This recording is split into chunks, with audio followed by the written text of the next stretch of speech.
Hi friends, welcome to Salem Padma சமையல். இன்னைக்கு நம்ம என்ன பார்க்க போறோம்னா கல்யாணத்தெல்லாம் போடுவாங்க பாருங்க, பைனாப்பிள் கேசரி. பாத்தீங்கன்னா சாஃப்டா நல்லா டேஸ்டா இருக்கும். அதான் பார்க்க போறோம். வாங்க போய் பார்க்கலாம். அதுக்கு முன்னாடி நம்ம சேனல் இப்பதான் புதுசா பாக்குறீங்கன்னா சப்ஸ்கிரைப் பண்ணிக்கோங்க. பக்கத்துல இருக்கிற பெல் பட்டனையும் கிளிக் பண்ணிக்கோங்க.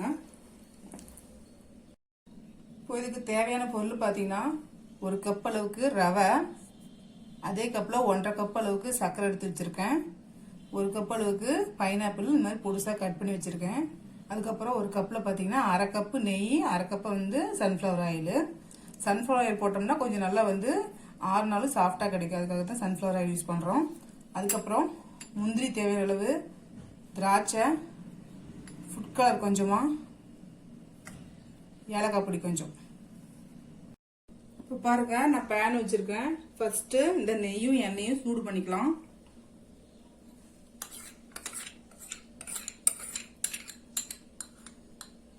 லைட்டா ஹீட் ஆகட்டும். இப்போ பாருங்க ஹீட் ஆயிடுச்சு. நம்ம பவுல்லயே மீதிய எடுத்து வச்சிடலாம். கொஞ்சம் மட்டும் விட்டுட்டு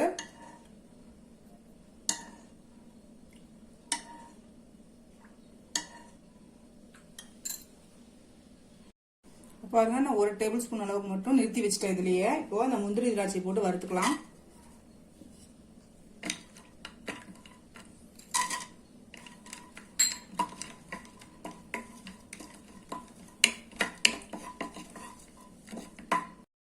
இப்போ பாருங்க, இது வறுபட்டுருச்சு. இதை நம்ம தனியா ஒரு பவுல்ல எடுத்து வச்சுக்கலாம்.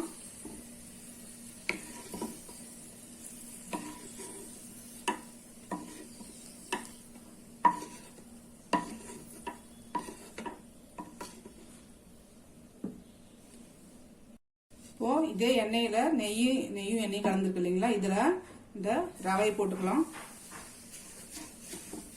ஃப்ளேம் குறைச்சிட்டு வறுத்துக்கலாம்.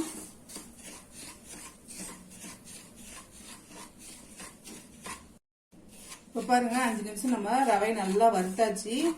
இப்போ நான் தண்ணி சூடு பண்ணி வச்சிருக்கேன். 1 கப்பு ரவைக்கு 2.5 கப் அளவுக்கு தண்ணி. இப்போ அதை ஊத்திக்கலாம்.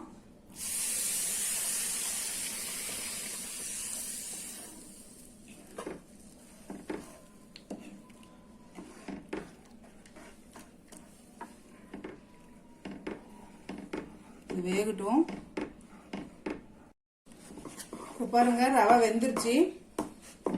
இப்போ சர்க்கரை போட்டுக்கலாம். 1.5 கப் சர்க்கரை போட்டுக்கலாம்.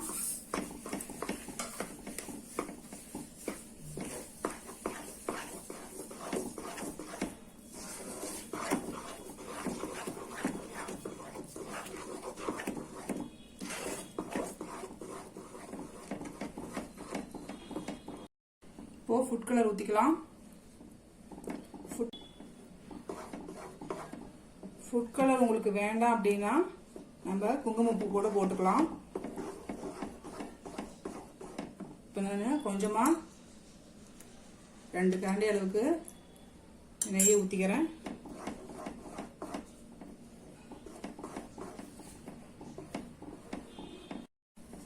இப்போ நம்ம அதை கட் பண்ணி வச்சுக்கிற பைனாப்பிள் போட்டுக்கலாம்.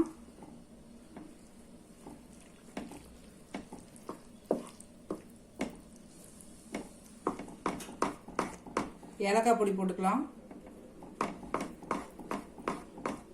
இது போட்டுட்டு நான் இன்னொரு கரண்டி அளவுக்கு ஆயில் ஊத்திக்கிறேன்.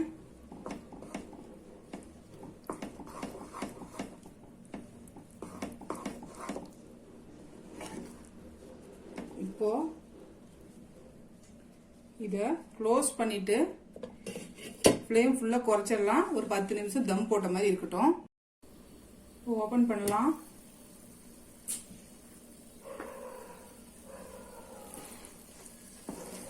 பாருங்க, நம்ம ஊத்தின நெய் எல்லாமே இழுத்துருச்சு.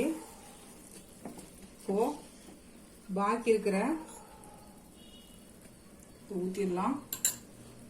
அதுக்கப்புறம் முந்திரி திராட்சை போட்டுடலாம்.